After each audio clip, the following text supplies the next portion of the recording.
अस्सलाम वालेकुम व्यूवर, मैं शहबाज और आप देख रहे हैं मेरे यूट्यूब चैनल। जी हाँ व्यूवर, इस चैनल पर जो है आपको हर किस्म की हर मेडिसिन के बारे में बताया जाता है। आज हम बात करेंगे सर्वेक्सी टैबलेट के बारे में। ये जो सर्वेक्सी टैबलेट है ये ख़ास तौर पर इस्तेमाल की जाती है मर्दाना कमज़ोरी में। इसके अलावा जो है अगर आपके पट्ठों में दर्द रहता है या आपके पट्ठों को ताकत देने के लिए जो है ये टैबलेट इस्तेमाल कर सकते हैं।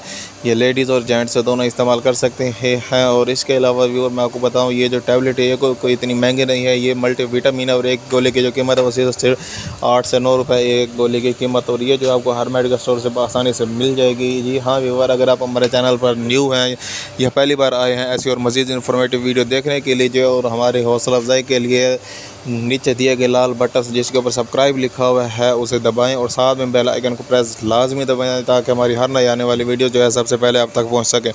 जी हाँ व्यूवर, इसकी जो डोज़ है वो है जी एक गोली रात को सोते वक्त जो है आपने दूध के साथ इस्तेमाल करनी है। मिलते हैं अगली वीडियो में, अब तक के लिए हमें इजाज़त दें। अल्लाह हाफिज़।